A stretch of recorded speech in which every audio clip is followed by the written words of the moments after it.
They popped in my head. They tripping.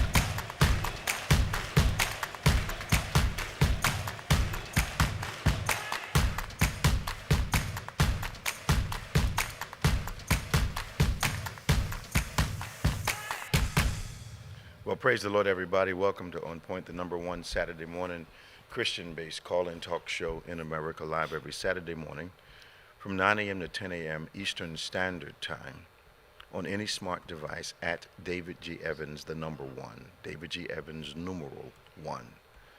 We're so glad you've taken the time to join us. As always, you can help us in immeasurable ways by liking us, subscribing to us, hitting that notification button, giving us that thumbs up so that you can help us find a stronger place in the algorithm as others join us.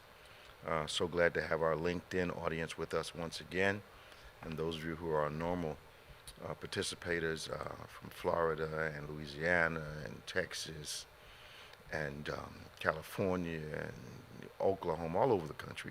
We're so glad you've taken the time to join us, and hopefully you will find a reason to have conversation with us again. The numbers are 866-743, 8267-866-743, 8267-8667 for Evans. Do give us a call. We'd love to talk to you today. Our world-famous co-host is with us today, Reverend Nicholas A. Smith. How you doing, man? Good morning, everybody. Everything was good, huh? Yes, sir. Very busy week. We can't move much further without having a gun conversation today. Another shooting. I was encouraged to see the parent was arrested.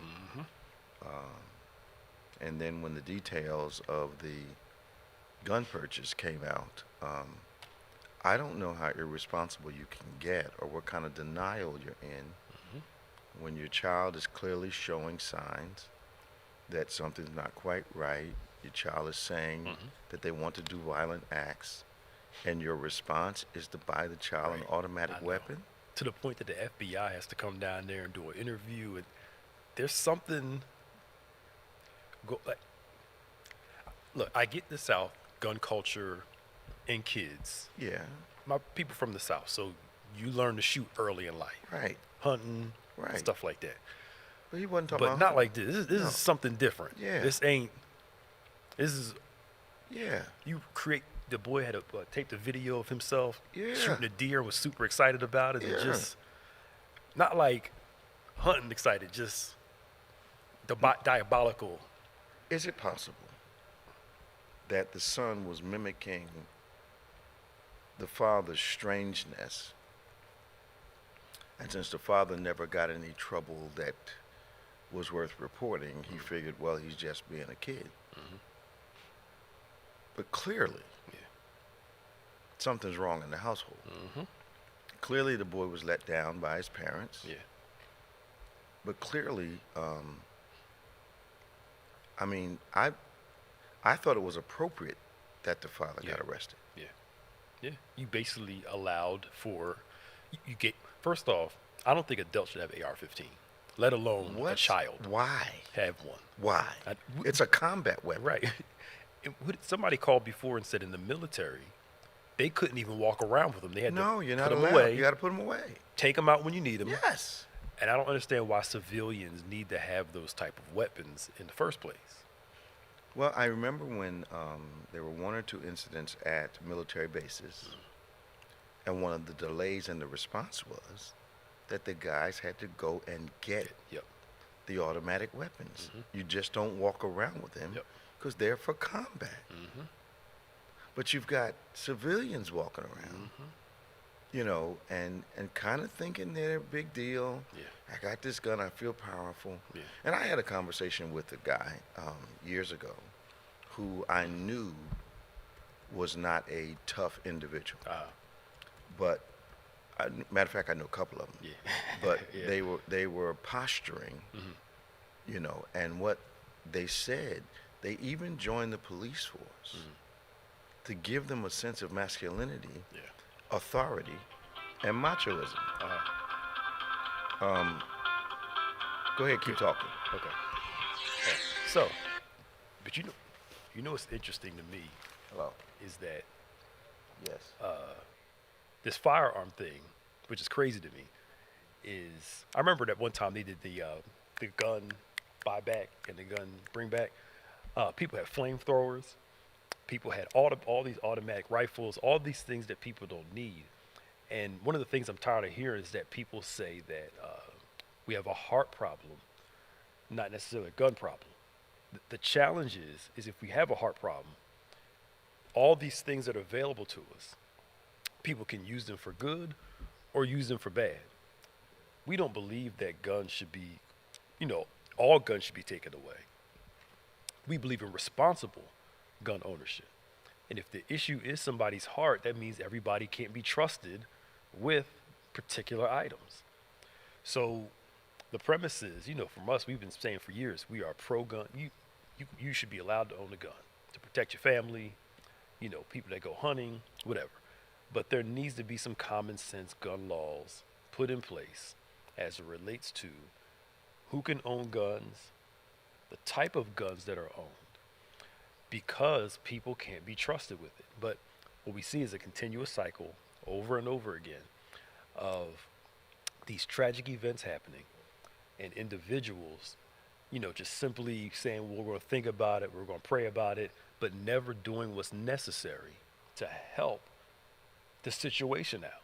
And I believe in thinking, I believe in praying, I'm all for that.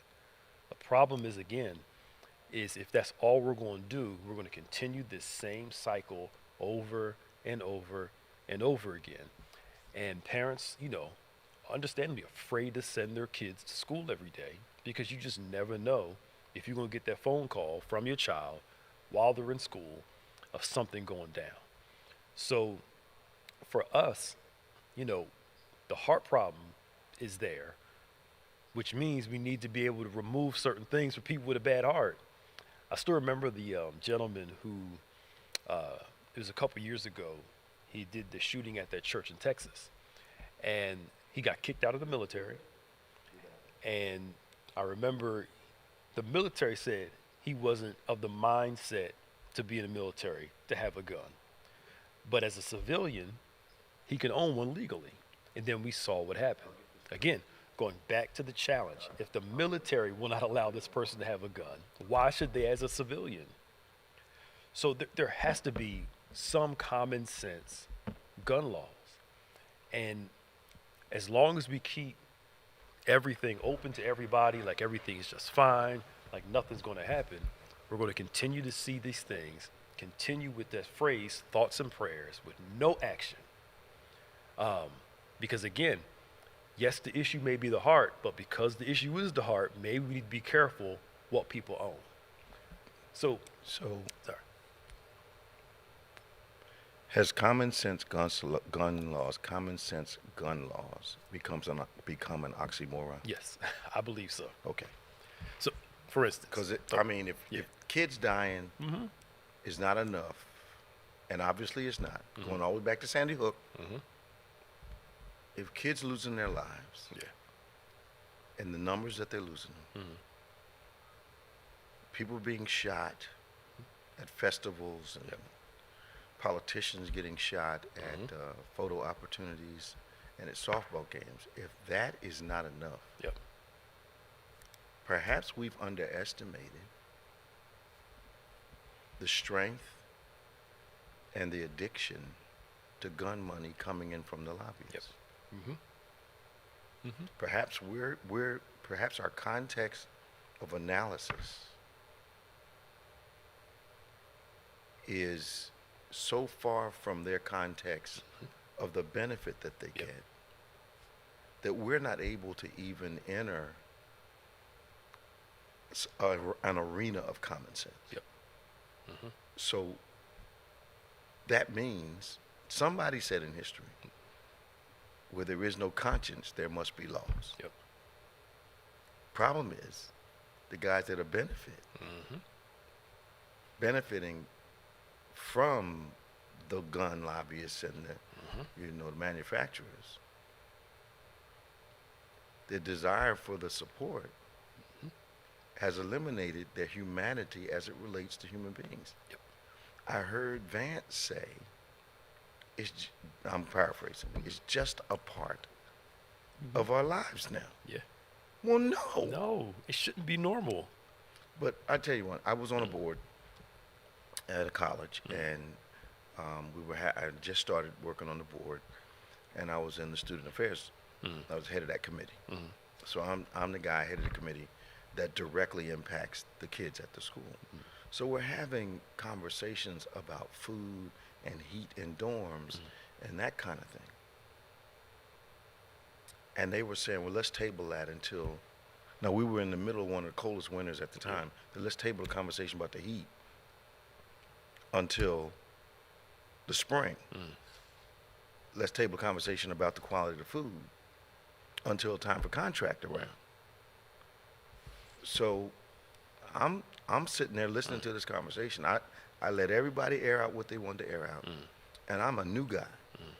And I raised my hand. I said, am I allowed to, I'm new, can I make a comment? Yeah. Yes. It's obvious to me you guys don't have any kids here at the school. Yep. Nor do you know anyone that has children here at the school. Or you would not say, let's hold off on fixing the heat until we're down the road another 3 months. When we won't need it. I think some of these people have raised their children and don't have to worry about their kids going to school every day. Yeah. I remember during COVID, the one guy was talking about from Florida, we need to send our kids back to school. You know, this is the beginning part of the pandemic. Right.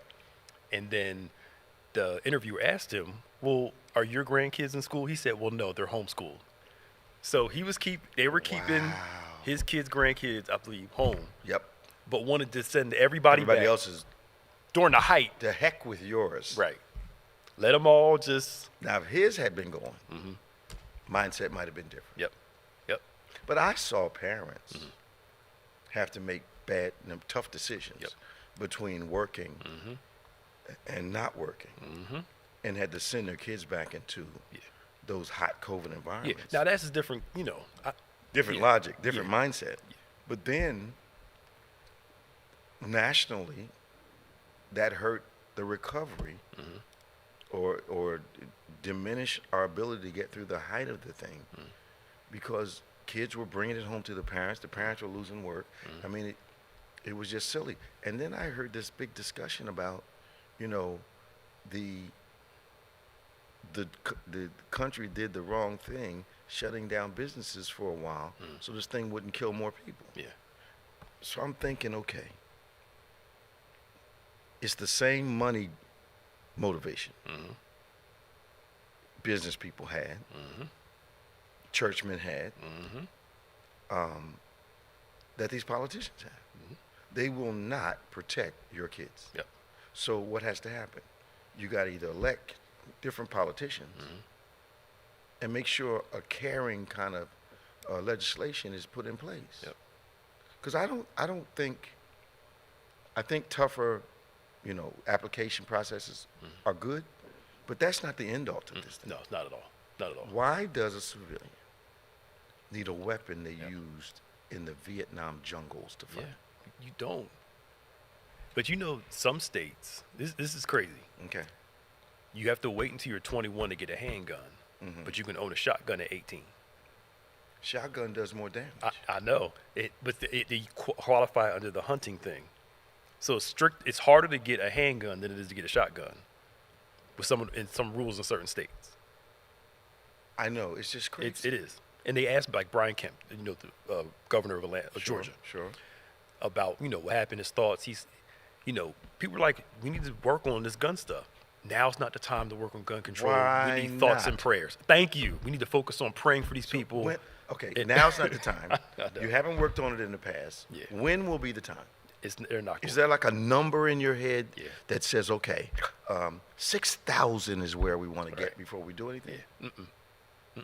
Americans have this malady that is not real unless it lands on your front porch. Yep. If I'm not dealing with it in my family, then I don't have any compassion. Yep. I just, it's ridiculous. Yep. And it shouldn't, if it is a part of our culture now, it should not be. Yep, it is. So, African American Museum in D.C. Yeah. When it's the second time going. Okay. There was a part where the individual said, spoke volumes to me. My goal is to buy as many slaves as possible, so my kids and grandkids basically don't have to worry about money. Okay. So the human value meant nothing Absolutely. compared to the financial. That we don't Incentive. care about how it's going to Yeah. affect this group of people. Incentive. But that right there showed me a lot of how we think of money versus Life. the human life. Absolutely. And who cares who it hurts? Who cares who it damages? As long as mine gets taken care of. That's ridiculous. It's a selfishness that's satanic. Well, because you had to dehumanize the people, Yeah. treat them as property, so you could justify the conditions Yep. that they were going to have to live in. Yep. Because you were not going to get slaves and treat them like family, not your family. And I'm not talking about a pet status. Yep. I'm talking about a human being status. So they're part of the family. What part? Well, they can breastfeed the babies, Yep. and they can take out the trash, and they can even cook our meals. But ain't none of y'all cooking, ain't none of y'all breastfeeding, so it ain't family. Right. Exactly. Okay, But again, it just shows that devaluing of human life. It's For power so and money. pervasive now. Yeah. To me, it's offensive. Yeah. And I've said this a couple times over the past years. I thought Sandy Hook Yeah. was going to be the turning point. Yep. I said, okay, now it's hit kids with money, in moneyed neighborhoods, in a different kind of school. These guys are going to rise to the occasion. Yep. The response was so muted, Pastor Nick, that I was flabbergasted. And I said to myself a dozen times, what's it going to take? Yeah. And then I saw their own politicians getting shot. Yep. And that's the crazy thing. If Trump would have moved his head to the side a little bit, he'd have been dead. Absolutely. Right? And they still wouldn't have said, let's ban these AR-15s. Nope. They, Presidents have been shot. yeah. And they'll just Reagan was shot.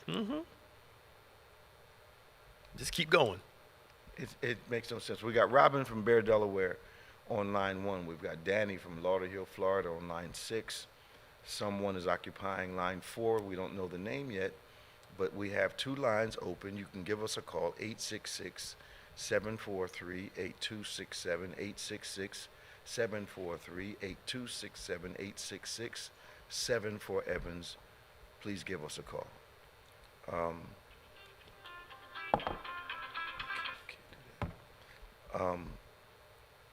A Dallas officer was killed. 2 other officers were injured by a man who targeted police. Yeah. What kind of weapon did he have? I can't remember. I got to look it up. But I know he did it on purpose. Okay. He shot one, then with the hopes that the rest would come, and then start shooting those who came. Okay. People are just, It's I don't get.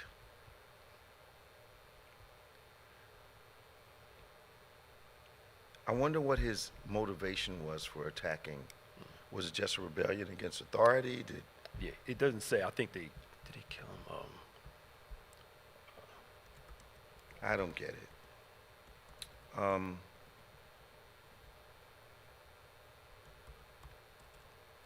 So as we are getting ready to talk to our callers, we've got Tom from Fort Lauderdale. Let's go to Robin on line 1.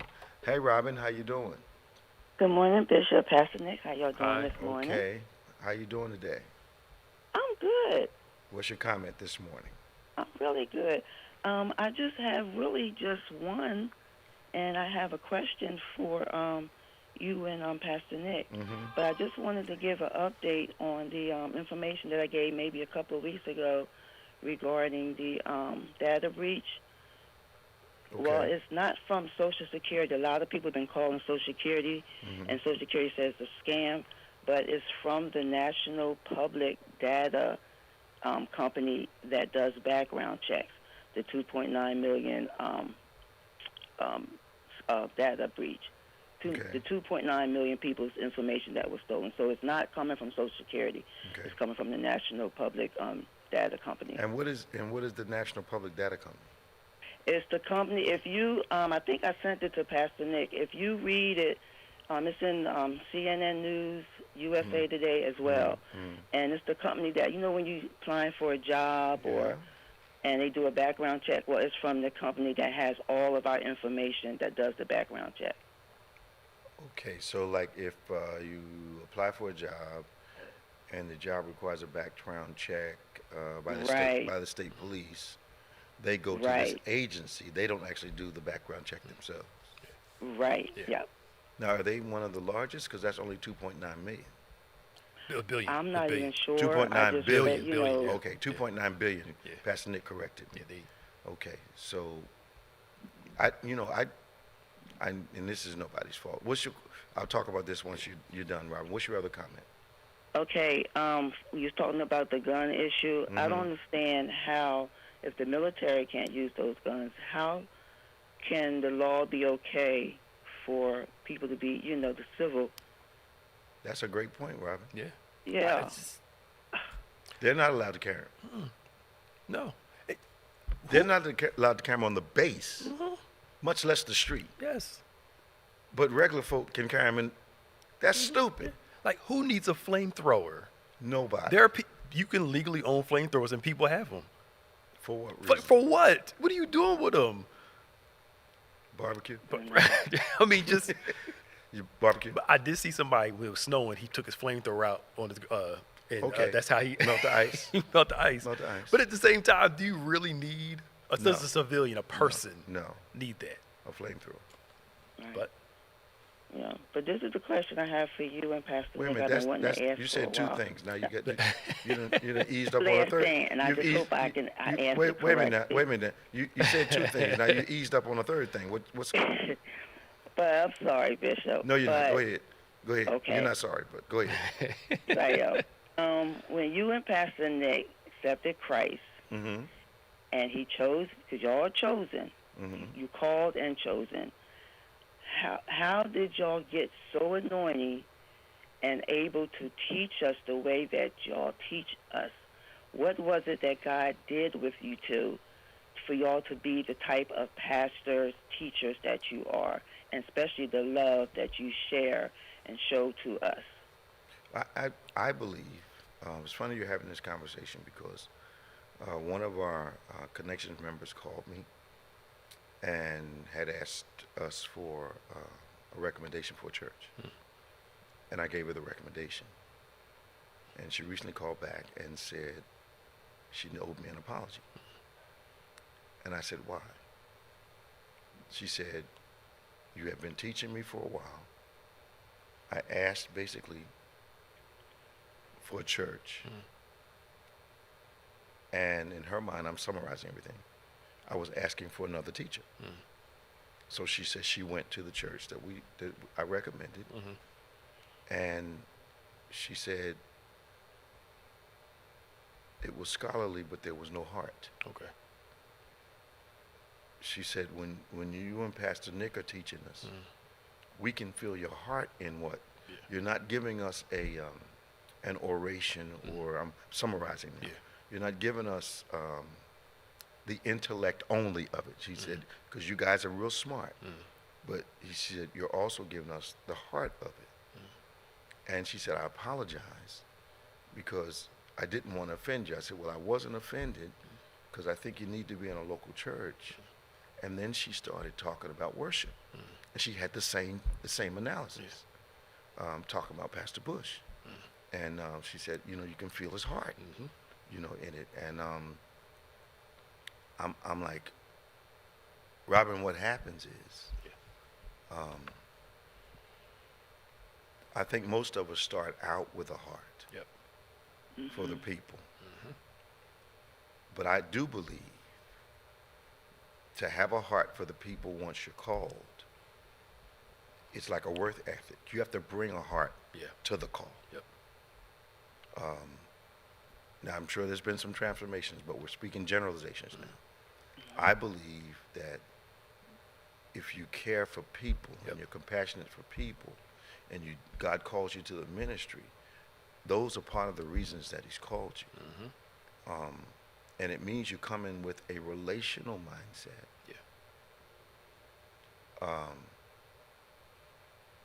relational But mindset. God gave y'all something extra. And not a transactional mindset. Right. But the other thing is that we study like nobody's business, so that we can have a grasp of the Word of God for you all, and we understand how important teaching as well as celebration is to God's people. Yeah. Did I say that right? Yes. What would you say? I would say this unique too. Okay. Jesus says, my sheep know my voice. Right. So what you guys are experiencing is the uniqueness of knowing your shepherd's voice. Right. Somebody that's connected to another voice Right. will love the ministry, will love whatever, but won't have the same connection that, Right. like, I can listen to other preachers. Me too. I can learn something. Me too. But it doesn't speak to me the way that, Okay. you know what I'm saying? Yeah. There's a different, so, I mean, we are unique, but in a certain way. I'm not sitting there and say we're not. Yeah, we are. But We're not denying yeah. what you're saying, Robin. There's at an all. element of that too. Yeah, there's an element of that too. But also, God gifts people differently. And I think that's what you're seeing too, because we've seen people who their word may not be as strong, Right. but their pastoring heart is incredible. And they got thousands of people Right. because And not because they can preach. Yeah. Did I say that? I was trying to be. I know you were trying to be diplomatic, but they wouldn't understand what you're saying. Right. But it's just being with y'all under 20 years. I just Yeah. celebrated 20 years last month. And the teachings that I've gotten from you and Pastor Nick, and I grew up in church. I may have been hard-headed, but I've never, ever had the scriptures broken down and explained to a way where I can understand and put it in my life to where I can share with others. So that's why I had to ask that question, because I'm just so thankful and blessed to be at Bethany, Bishop. You just God don't bless you, know, baby. and Pastor Nick. We appreciate you. I love y'all so much. Love you too. I love my church family, and I'm just so grateful to God for leading me to Bethany. So I didn't mean to get emotional, but that's how I feel God right bless now. you. God bless you, Rob. All right, love you guys, See and you. go Eagles. Yeah, Pastor see you. Nick, I know See you you want to talk tomorrow. about football. See you Yeah, tomorrow. we can talk about it later. Yeah. All right. All right. Bye-bye. All right. Perhaps what Robin has described and what your explanation has brought out, maybe that's why people that have left us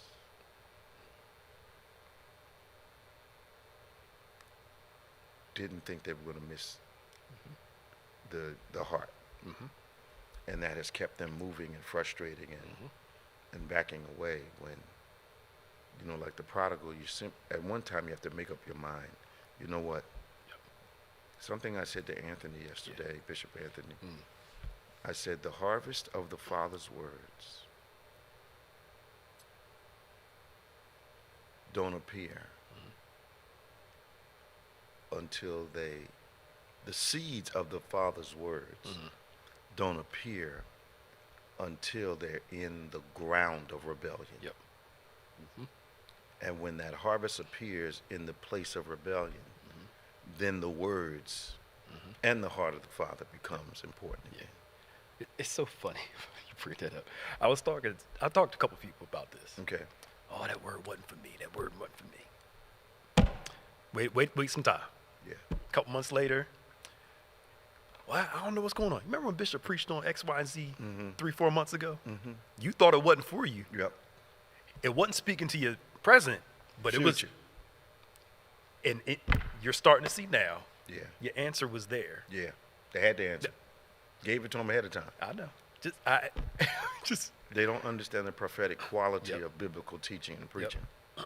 It's either for what you've been through, what you're going through, or preparing you for what you're going to face. Yep.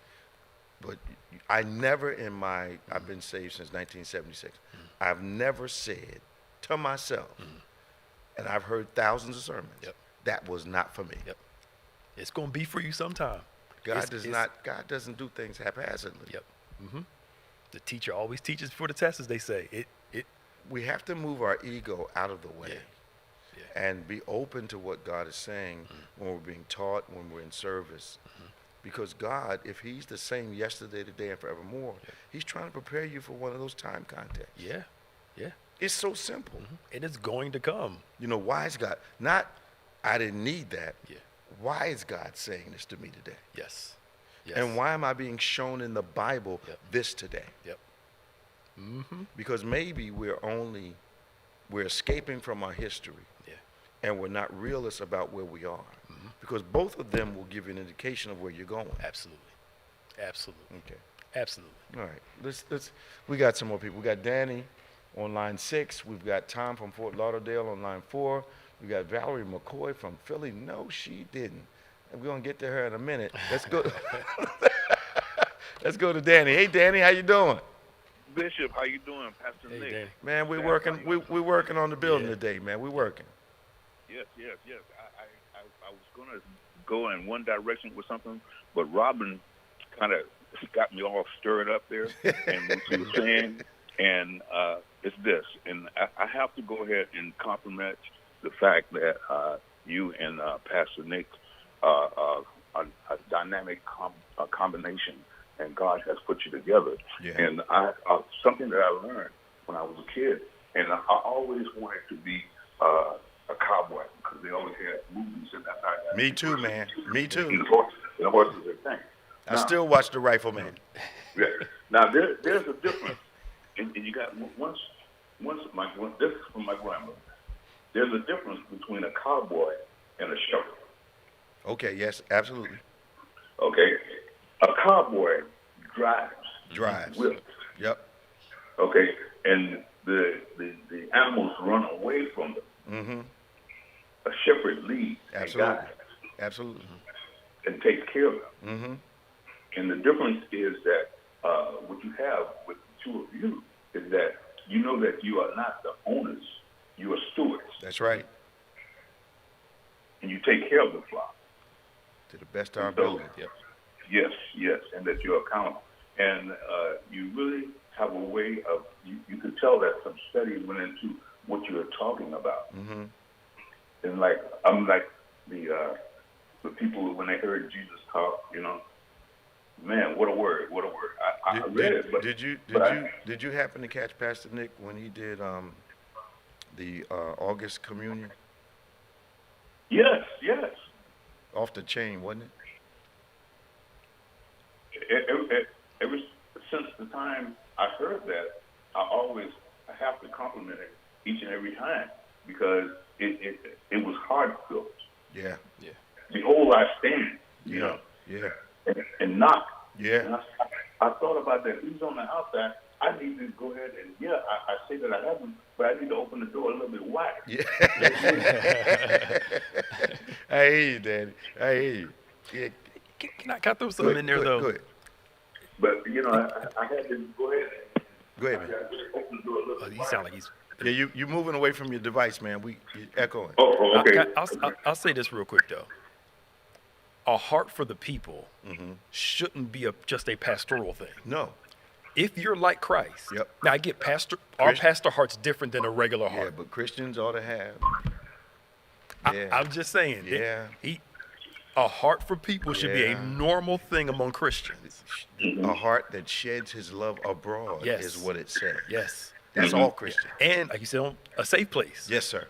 Be trusted with with my safety, my love, a safe place for all this. Yep. But now a pastor's heart is more intense. Sure. Because of the gifting. Sure. But we all.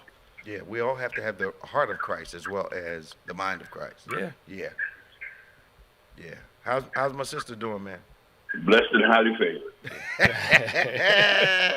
How did I know you were going to say that? But one other thing before I hang up, Bishop, is that you all were talking about something, and that and Pastor Nick was right on it as well as you, that we see it here every day in Florida, where you may not see what we see because of the fact that these firearms, people with them in their trucks and whatever you carrying them, and that enough time is not spent with. In the old days, they used to say raising kids and what have you. Right. Now, if you go ask that person that's in trouble now, if you would spend a little time showing your son how to catch a football or play baseball or basketball or something like that, you would not be in the position that you're in now. You would see that beforehand that it was a bad example. Why would you give a 14-year-old an assault rifle? Irresponsible. Just irresponsible. Just totally irresponsible. And it shows the impact of one decision, not just on your child, but the lives of other people's children. Yep. But we only think about ourselves. Yeah. And what you know, one of the problems is social media and devices are now the babysitters. Yep. Yep. And these kids have figured out how to go places on social media they shouldn't go. But I've heard parents say, I've asked them, well, how are the kids? Well, what are they doing right now? Well, they're all somewhere in their rooms on their devices. Wait a minute. You guys are in the house together and you're not talking, you're not interacting, you're not. What? The devices are parenting. Kids, yep. Because parents feel like it's a relief. At least they're not talking to me or bothering me. That's a mistake. I know. And you got to know your kids. They're good and they're bad. I know you met them. Yeah. Plenty of parents lying about their kids All and the time. act like they don't. All It's the time. glaring. But Their you know child what? is off. Maybe because they've got everything else taken care of them, the TV, social media, YouTube. Because here's what I found. They watch YouTube and they believe what YouTube is saying. Yep. You got to be there to have a counter conversation. Yep. Now, and I get it. Sometimes some parents, they're tired, they don't want to hear it. Ray and Chan asked me so many successive questions that I'm like, but I gotta have an answer because they're getting these questions. They're not just coming out of their heads. They're questions reflecting what they're watching and what they're seeing. You know, is it true that I might get shot in school? Well, no. That's what's happening. It's a possibility. Things are not right. We're hoping this happens, but you can't. These kids are so anxious now. They are. Yep. It's too much stimulation, too much information. All that reality show nonsense. It's too much. Okay. Too much. I'm sorry, Danny. I started ranting. But one other thing, I'll go ahead, is that they need to have laws, gun laws, and the politicians need to go ahead and put this to rest and what have you. It's so bad that the kids now, they want to go to the gun range and they rent them assault rifles to shoot. At the gun range? Wow. Yes, sir. That you know how I feel about You guns. telling me you need to be 18 to drive a car, but you can go to the gun range and not be 18 years old? That's crazy. And see, the thing about it is that the inner city, they go for the small weapons that have the large Magazines. magazine. Okay, but the kids that live in the outskirts in the country, they have the assault rifles, the real deal. Unbelievable. In the inner city, they don't know how to shoot. They spray. Yeah. So they shoot anybody. So it's up to people to elect people There you go. who have some compassion for our children. Yeah. There you go. And not just pro-fetus, Right. but actually pro-life. Yeah. I'm of the mindset that if you are pushing guns, you are not pro-life. Yeah. Yes. Okay. All right. Some of these gun ranges, you have to be at least 10 years old, 10? accompanied by a parent, 10 years old to go to these gun ranges to learn how to shoot. 10. Now, again, I get the South is a little different. Look, my folk from the South, they were, teenagers out there, with shotguns shooting deer and stuff like that. But that's a little, in our current world, They're teaching them to kill. Yeah, in our current world, it's a little. So they start them off, you graduate from rabbits to pheasant to turkeys They skip that. to deer, And they tweak right to to people. bears. Like, come on, y'all. You know, after a while, you know, come on. Yeah. Thank you, Danny. Okay, Bishop. Thank you, Pastor Dick, staff. Talk to you, man. See ya. Tell my sister I said hello. Will do. Bye-bye. This is On Point, the number one Saturday morning Christian-based call-in talk show in America, live every Saturday morning from 9 a.m. to 10 a.m. on any smart device at David G. Evans, the number one. We're so glad you've joined us today. Like us, subscribe to us, hit that thumbs up if it's appropriate for the site you're on. Hit that notification button so you don't miss one of these stimulating conversations as we talk about faith and Jesus and culture and politics and sports and those things that impact you on a daily basis, either personally or emotionally or psychologically or regionally. We would talk about those things. It's important that you understand them from a biblical point of view, the Issacharian point of view, understanding the times according to the Bible and knowing exactly what to do. We're going to Tom from Fort Lauderdale and then Valerie McCoy from Philly. Wow. Tom, what's happening, man? Good morning, Bishop. Welcome to On Point. Bishop, hey, how you doing, Pastor Nick? How you doing? I wasn't going to say this. I was going to first talk about the gun stuff. But Danny said, about cowboys and the clergy. And I look at that metaphor, and I'm thinking Batman and Robin, Green Hornet, and Kato. You guys protecting us from evil. And those were some of my favorite programs when I was growing up, man. Yeah. I still hunt for the Rifleman on television, man. Rifleman. You never heard of Rifleman? I'm not a big. I never got into cowboy stuff. This But guy, the this widower and his son.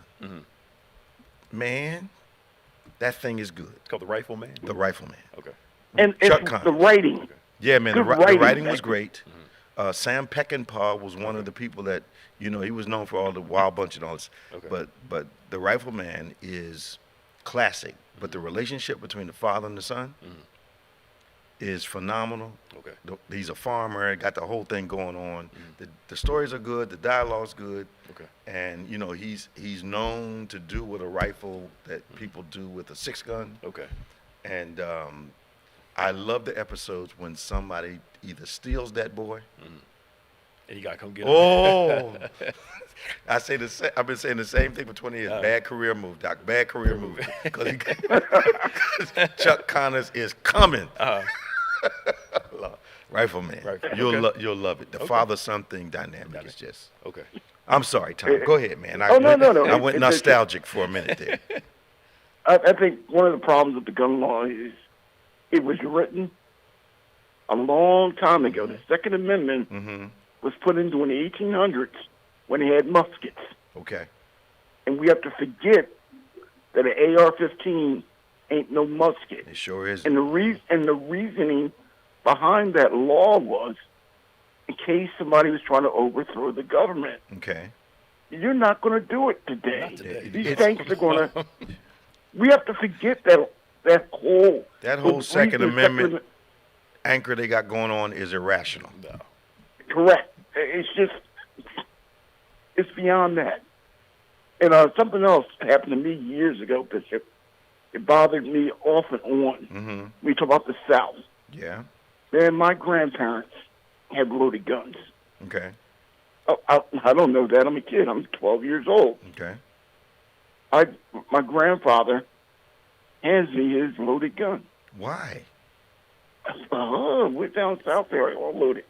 I pointed at my brother. My mother goes, do not point guns at your brother. Okay. So I move it and pull the trigger.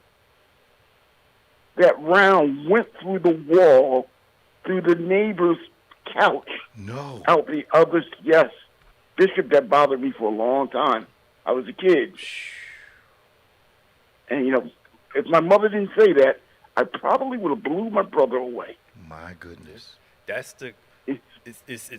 My grandfather, South. They out there. They had shotguns. We knew not to touch them. Okay. You better not touch them. Oh, penalty of death. But it was guns. Penalty of death. It was locked normal. them up, but they're normal. I mean, he lived in the country, so you had to have. They weren't going to load them when they needed them. Yeah. Yeah. Only when you needed them. Now, we were allowed to play with BB guns the older we got and stuff like that. But outside of that, but it's different. Yeah, man. Yeah, they had guns all over the place. And, Bish, I want to leave you with this one. What do you think about Caitlin Clark and his Swoops getting fired? Swoops getting what? She didn't get fired. She didn't work for the WNBA. Yeah, they removed her from the broadcast and put Nancy Lieberman in there. I guess so, yeah. 'Cause they I got some thought they also terminated her yesterday. issue. Oh, going. maybe got that something wrong. happened yesterday. Oh, okay, I didn't see Okay, that. maybe. Well, here's the problem. And I'll use some history. I remember when Larry Bird hit the NBA the same time that Magic Johnson did, and there was racial backlash because Bird was white and Bird was good. It is much less now with this guy named Jokic. They say he's slow. They say he's this, and I think all those shaming words are trying to compensate for the fact that these guys can play ball. But there was a racial element that was very dominant. You know, people didn't want to give Larry Bird credit because he was white. And he, along with Magic Johnson, watch what happens, a black player and a white player, actually saved the NBA as far as ratings and attendance and fervor, because it was the whole white against black thing that's underneath the covers on a lot of sports conversations. So here comes Caitlin Clark, and here comes Angel Reese. The new, not the same, Magic Johnson, Larry Bird scenario. The fact of the matter is, you can't get mad because you weren't flying private planes while you were playing. Somebody has to be the first through the door. Just like Bird and Magic changed a lot of stuff, Angel and Caitlin can change a lot of stuff. But Caitlin has had a tremendous effect. And she can't help she's white, but you can't take it away from her. The girl can ball. She can play. You know what? I never looked at the games. If she's playing, I'm looking. She is the #1 scorer, male or female, in NCAA history. The history of the NCAA. The girl can flat out ball. Curry said, who I think probably is the greatest male shooter of all time in the history of ball games. I mean, I like Oscar Robertson and all those guys. But this guy, flicking his wrist from half court is different. He's different. Yeah, he's an alien. Yeah. So, this girl she's different. And it's okay. Especially since a whole lot of folks' lives are changing. More butts in the seats, which they didn't have. Why do I care how they get there? If the owner's making more money, I get to make more money. And the league has grown so much that even the game she's not playing on, they're packing out the other stadiums just because just around the interest is there. And these new group of girls, they are balling. They can go. That girl from Dallas, Aku, whatever her name is, that honey bear can throw that thing, man. Yeah. I tell you something, man. I don't know, Bishop. I don't know what happened, but I looked at the finals about 4 or 5 years ago, and I couldn't look at it because they couldn't make a layup. Doc, it got on my nerves so badly. But some women are balling now. The new ones coming up, they can play. Yeah. And then the other thing is Swoops and a couple other ones, Dinosaur Taurasi and all those people. They decided it was going to take her 3-4 years to catch her rhythm. Well, no. It took her 6 months. Took a half season. And then they didn't take her to the Olympics, and girlfriend got a chance to get some leg rest. And she been on a tear ever since. Oh, yeah. But they're all going to make more money. She did get that contract with the sneaker people, like $20 million.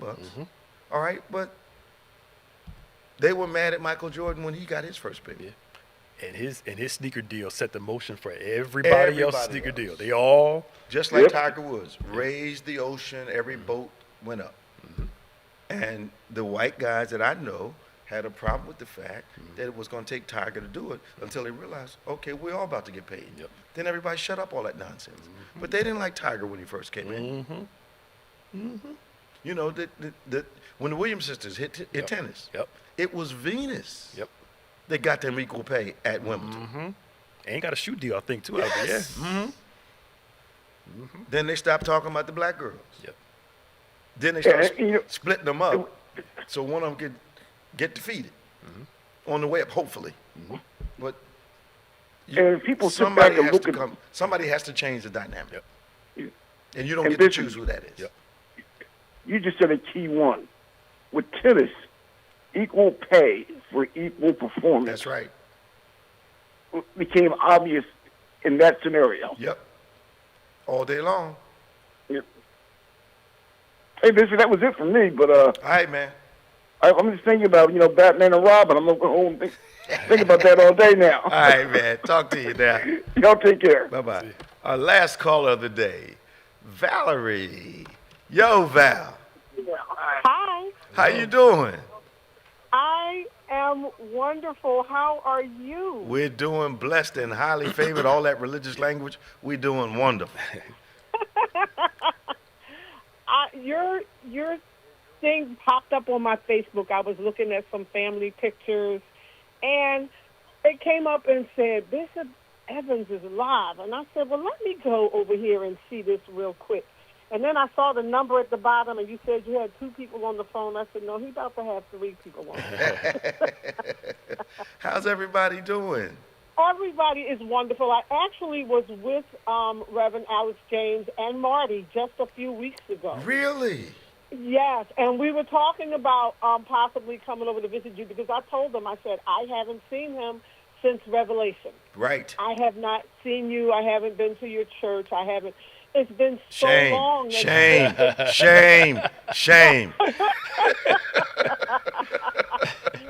But I wanted to call and say hi, and I'm just so honored to see what God has done for you over these years, where you are, where you came from. Yeah. And I just remember Revelation, and we were so good. And one of the things that, my mother passed away in 2017. Oh, my, sorry.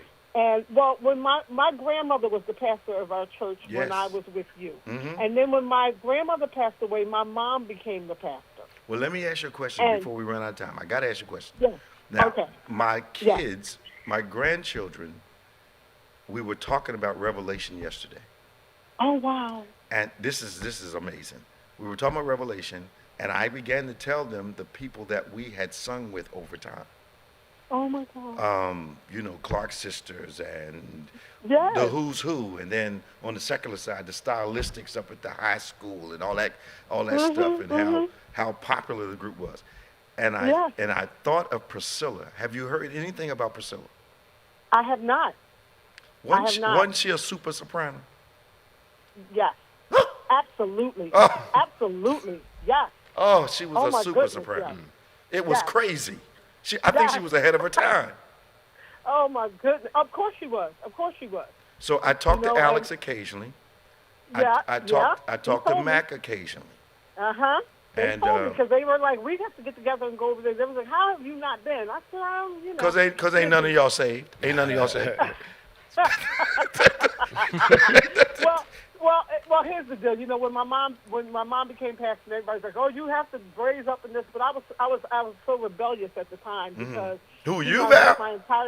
I was. No, I was right there to help her. Not the Valerie. I know. No. I tell people all the time. I was born and raised in the church, so much so that my mom almost delivered me on the front seat. Okay, but here's the thing.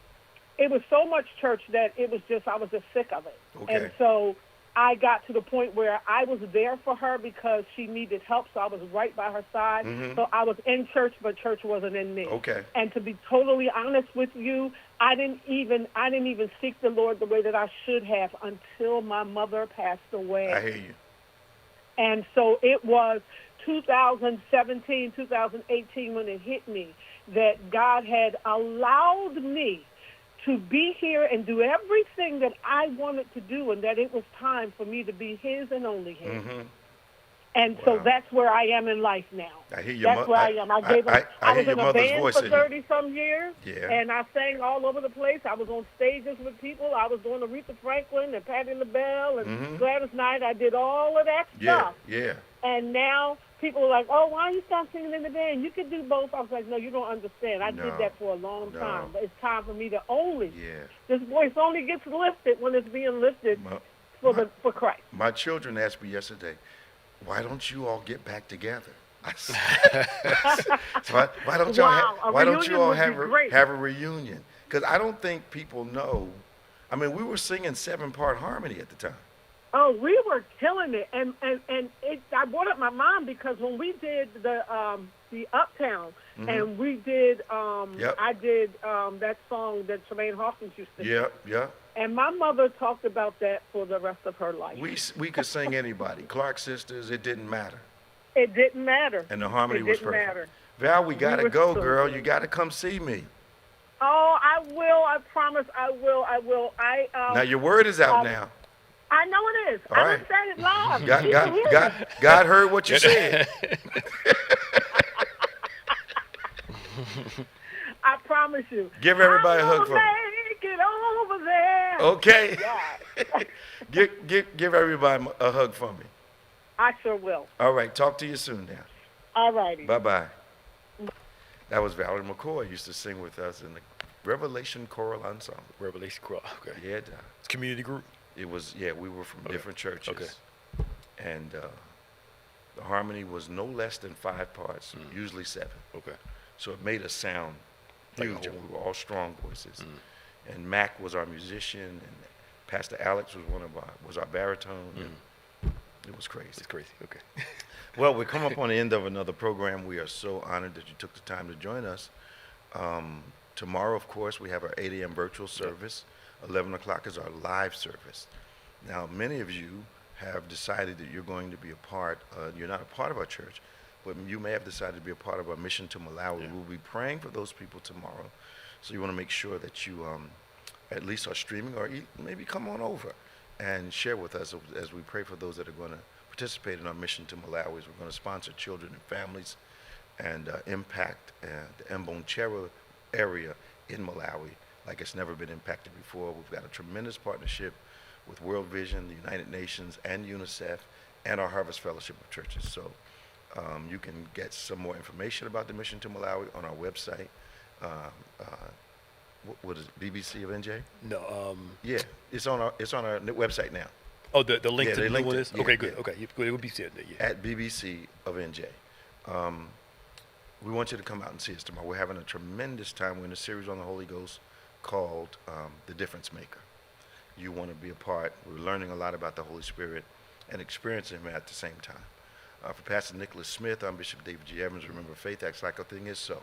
Even when it's not so, that it might be so. God bless you, and we'll see you next time.